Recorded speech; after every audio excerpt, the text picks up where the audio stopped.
Ayun, so naputol yung Zoom ko.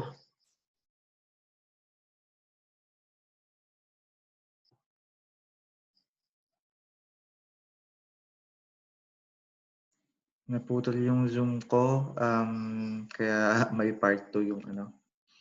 So upon checking, kaya hindi pala nagko-connect yung yung sa mobile natin dahil sa dalawang nakikita kong ano. So umulit ako ng installation ko from the scratch kasi nakita ko na yung SA na ginamit ko doon sa pag-install ng framework, hindi pala naka full yung server role niya dito. Kung titingnan natin yung SA 'pag nag-properties ako, yan lang pala siya.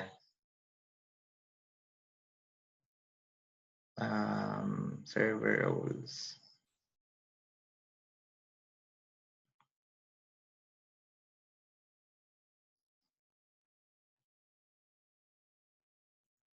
Yan. So public and sysadmin lang siya.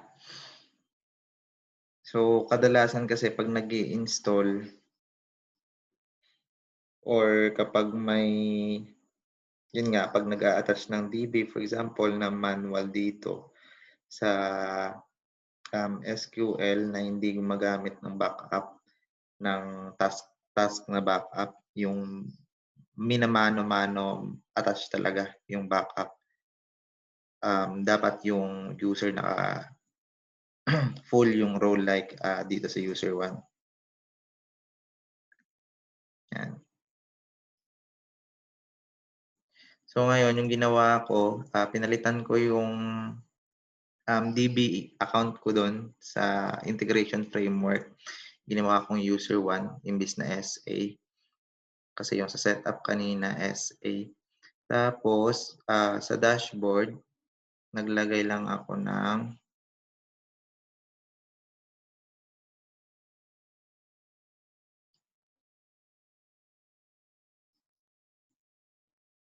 so nung nung pag-reinstall ko, ibang database na yung ginamit ko, yung Deltaware Live na.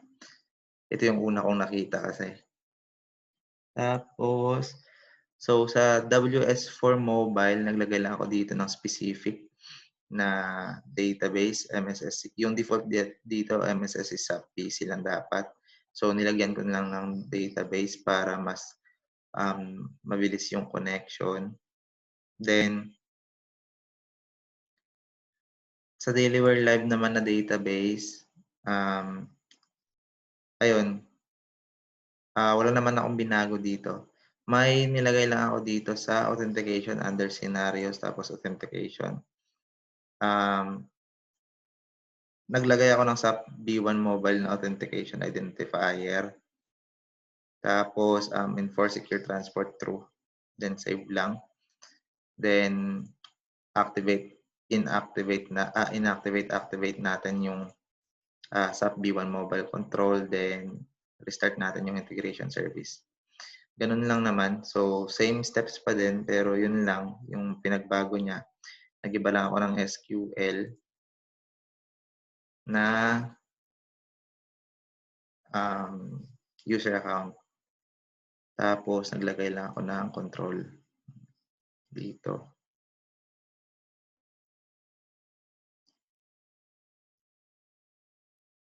Yan.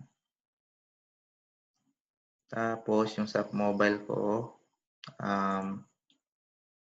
WS4 Mobile, yung specific ko na lang na database. So tingnan natin, share screen natin yung sa phone. So Dailywear Live yung database natin. Tapos stop sharing ko muna. Then gagawin kong host yung isa kong phone.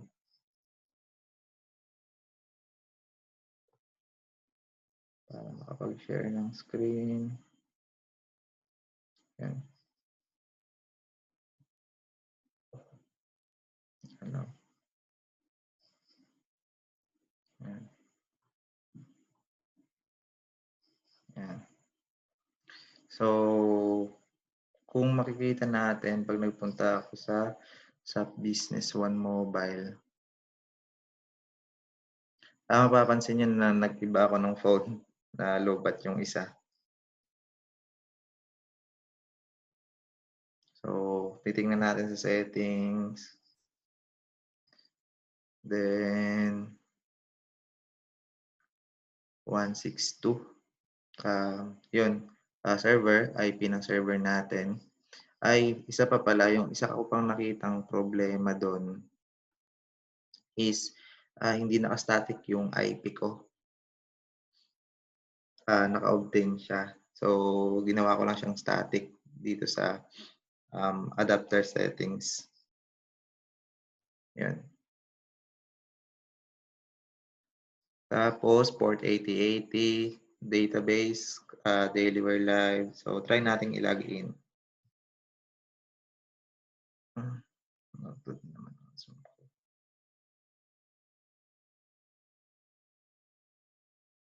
So, try natin siyang i-log in.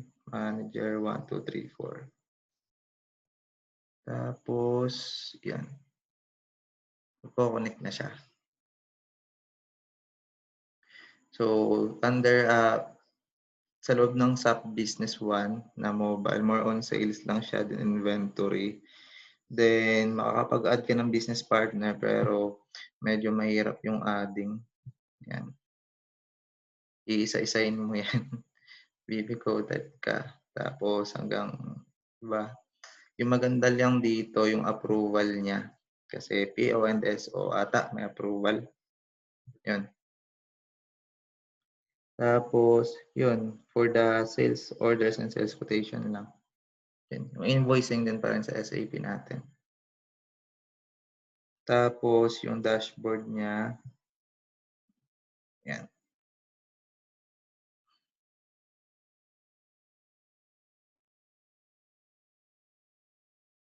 Yan, may mga dashboard na siya dyan na built-in sa app. Sales analysis, cash flow, purchase quotation. Na dashboard.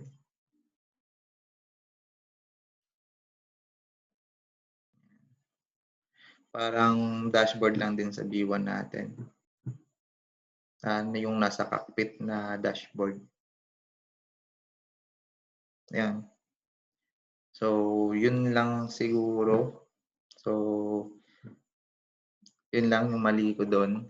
Hindi ako nag-ingat sa username or user account ng MS SQL. Hanggang 3:00 na ako, yun lang pala yung problema ko. So, ayun. So, pag nag-install kayo, sundan nyo lang yung steps. Tapos, review nyo lang yung video. 2 part yung ginawa ko kasi naputol yung Zoom. Tapos, if in case, chat nyo na lang ako. Or si Ma'am Elaine. Ayan. So, dito tayo mag-end setup ng mobile on your device. Tapos na. So, again, thank you.